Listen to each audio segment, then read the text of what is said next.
has pitch and chard on the outside. You paint it with this like mustard concoction. It's got dry mustard and a bunch of other stuff in it. And I'm texting John's wife Kim, who hopefully is online and paying attention. But you know what? I've got some other numbers for him, so let me try one of those.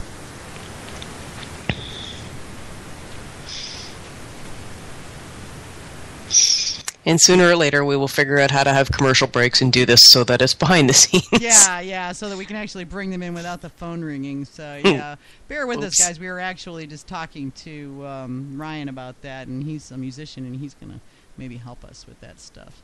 So let's try that. Let's try the shop and see if they're there, and do that, because since we got the answering machine, it's like I hope he didn't forget that we're actually talking tonight. I've been emailing him all day.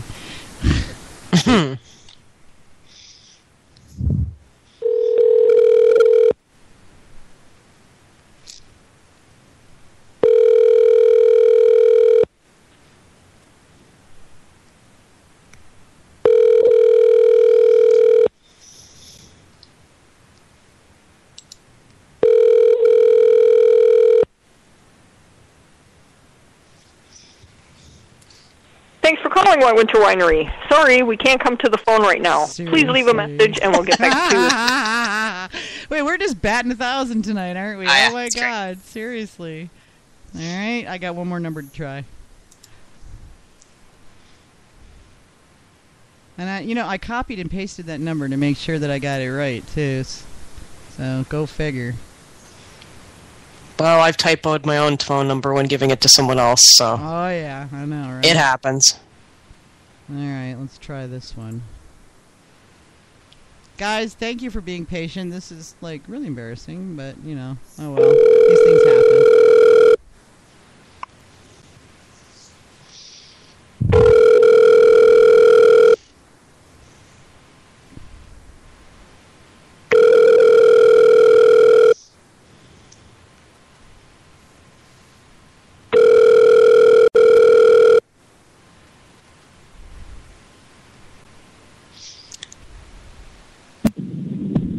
Thank you for calling. Please leave a message. Yep. Yeah. At the tone, please record. All right, and we're going to try once more to this other one, and then we're going to go ahead and get Manny and Ryan in and just go ahead and talk turkey for a while. Or, well, mead, Mead, not turkey. You're just fixated on turkey tonight, aren't you? I am fixated on turkey. Did you eat enough? I did. And it wasn't even turkey. I'm not a big fan of turkey, even a Thompson turkey. Moist and tasty though it was. All right, now it's coming up busy.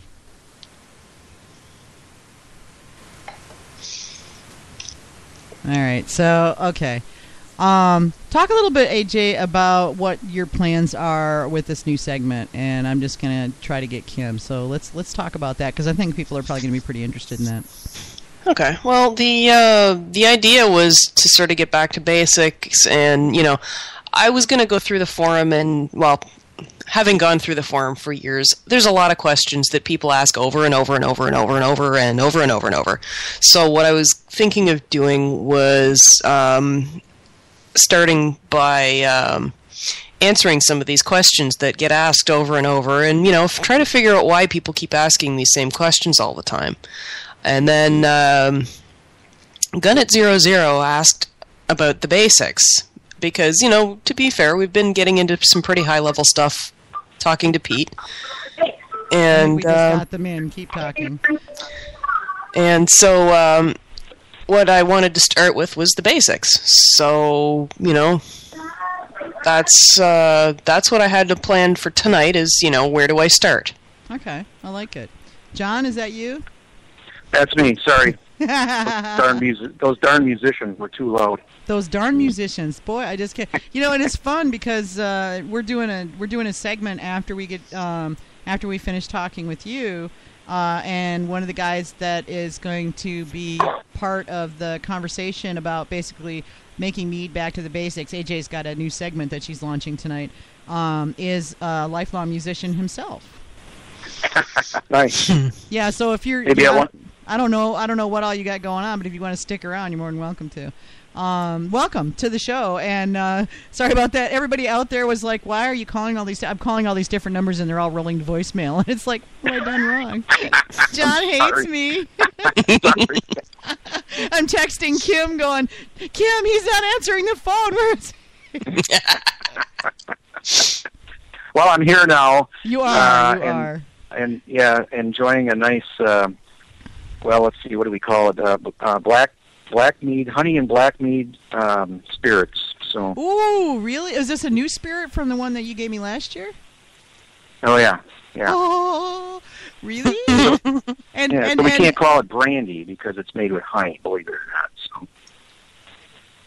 AJ's already typing that. I was just going to go type that in there. AJ's already doing it. Well, it's the most important question we ask is, what are you drinking tonight? What are you drinking, yeah. Yep. Is this one that, is this commercially available yet? It'll be released this summer for our 20-year anniversary. Yeah. And that is when exactly in the summer, John? That it's going to be released? Yeah. Well, your best bet is to come up for our party on July 2nd because I can't ship it anywhere. So. I know you can't ship it anywhere. So I'm trying to figure out. I'm coming home sometime this summer waiting to find out when my daughter is going to go visit the lake so I can time everything. But our 30th wedding anniversary is this summer. So we talked about zipping up to the UP and hiding for a couple of days. And, well, Iron River's not all that far. Yeah, so... Not very far away. I know, right? So, I was just kind of trying to work out the logistics here. And, twist Vicky's rubber arm. Uh-huh. Well, hey, you did not have some of the spirits you had last year. Just saying. It was, like... I can only imagine. Pretty dang amazing, yeah. It really was. So, yeah, I took that bottle you gave me, and I went... I actually gave it to Sammy. Oh? So, yeah, it was the hardest thing I ever did. I wanted to keep that so bad, but she loves your stuff as much as mine. Yeah, okay, now this is a guy, just to give you guys a little backstory. My daughter likes White River Winery meads as much as I do, and particularly their blueberry melomel. So when my daughter graduated from college, Jon and Kim gave her blueberry mead for a graduation present. It was the sweetest thing. So, this box appears with her name on it, and it's like, oh my God, that's so amazing. And she's like hoarding it. She wouldn't let me touch it. I couldn't even share it with her. She's like, no, Mom, you can't have any. This is mine. So it was so funny. And when she moved out, John, she took it with her. So. Oh yeah, well, smart girl. Smart girl, yeah. So, but yeah, I shared the bottle that we started with my friends at the Mazer Cup, and then the other one I shared some with my daughter and left the remainder with her because I knew she'd really enjoy it and wanted her to share it with her husband, who was out at that time. Yeah, he was out doing Army things, so he wasn't around at the time. So, okay, everybody, Jon Hamilton, White Winter Winery, and tell us a little bit about you guys. Oh, golly, that's a big question. So, about the meadery itself, or us personally, about who you guys are. What got you? Well, okay, let's dial it in a little bit. How'd you get interested? How'd you get into mead? What's the backstory here? Yeah, well, the backstory is that my family's been into beekeeping for generations, so honey's always been around, and I'd always wanted to keep bees. And when I was growing up, my great uncles would come by our house. We lived in the suburbs of Minneapolis, and my dad was always telling stories about these guys. So there was these mythic characters, and they'd pull up in the front of the house in the suburbs with a semi full of beehives, and they'd drop off a super full of honeycomb. And at the time, of course, there wasn't any plastic 5-gallon pails. They were tins of 5-gallon tins full of honey, and then we'd just eat off of that stuff all year long. It was delicious. And, as many of our fellow mead makers know, there is just absolutely nothing as good as honey fresh off the hives. It just has a flavor and an aroma that is second to none. So, really good.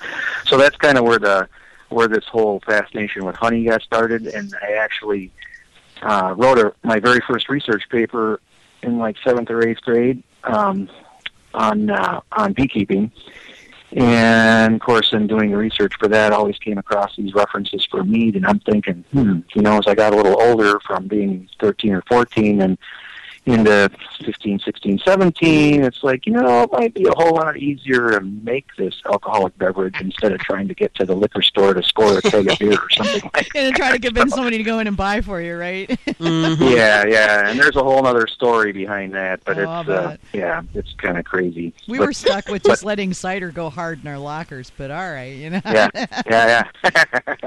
Yeah, so, we didn't, started finally keeping bees. My wife and I, Kim, were settled into a spot down in Kenosha after college, and had our first kid, and Austin, who's now 30, soon to be 31 this year. And, we weren't making a lot of honey down there, but once we moved north and got out of the cabbage fields, we were producing, a fair amount of honey for us. At the time, 8 to 10 hives is all we ever had at any one given time. But so I'm thinking, well, what am I going to do with all this honey? You can sell it, but you didn't get that much for it. It's a lot of work. So what can we do that's value added? And of course, the light bulb goes on. And hey, why not mead? We had been looking for a business to get into for a long time, and that just really seemed to fit for us. And that led to 2 years of research and development into the recipes and process. And I had been homebrewing for a couple of years before that. And actually, the guy that taught me how to brew is downstairs right now as we speak, and we're playing music together. So at this little election party, it's the primary elections here in Wisconsin today. So. Oh, okay. Yeah. So that's why we're playing music because it's more fun than watching the primaries. Yeah. Well, the guy who's hosting it, he's actually running for county supervisor. Oh. So we're hoping to celebrate a positive election return for him, as well as Bernie. But we'll see. Yeah, best of luck. So that's great. Yeah, so that's kind of where the honey connection came in. And so I've kept bees for quite a number of years. And, at this point, we go through so much honey, there's no way we'd probably have to be running a couple 1,500, 2,000 hives at least to produce enough honey for our needs, and driving them back and forth to Texas or wherever, because you can't winter them over real well up here. You need to really move them. So yeah, that's warmer climates. But St. Ambrose across the lake from you guys. Well, diagonally across the lake from you guys, because they're down by Benzonia in Michigan. But yeah, they run a lot of hives. They do pollination services as well, so they've got a lot of hives. But yeah, I think they're all winter. They're down south somewhere. Yeah, it's really funny, funny, funny, sad. I don't know. The big guys, the big beekeepers, honey is a nuisance item for them. It's kind of it gets in the way. They make all their money off of pollination contracts now, and so they don't necessarily like dealing with honey. But now that the price is up, they probably do. Well, if only I could find people who wanted to get rid of their honey like that. Yeah. She lives in Canada, where you have to grow your own honey if you want to make mead. So. Yeah. Oh yeah. Wow. Oh, Canada. Yeah. Yeah. It's right across the border. We get a lot of Canucks that come through our shop, because Highway 2, which is what we're on, is the United States. Well, it's Canada's southern highway, the United States northern highway. But a lot of the Canadians come down on Highway 2 to make the trek from one coast to the other, because it's faster. Believe it or not, a better road. They keep telling me. I don't know that it is, but I actually do know people who've done that. Go down to the States to get from Ontario to BC. Yeah. We get tons of folks coming through. That's nice heck of a folks, long nice drive. people. Yeah, it is. Yeah. So that's kind of where the honey connection came in, and like I said, we did nearly 2 years of research and literally went from one end of the country to the other to find out who was doing it, how they were doing it, why they were doing it, and most importantly, if they were being successful at it. Between us and our partners at the time, we covered every coast and visited a couple of places, spent a lot of time with Bob Kine, who was pioneering the ultrafiltration method way back then. And we incorporated in January of '96, opened the doors in June of that year, and had our first meager products out on the shelf, I think, by October, November of that era, as memory I serves. believe I launched GotMead right in that same time frame. So in a way, you guys helped birth GotMead.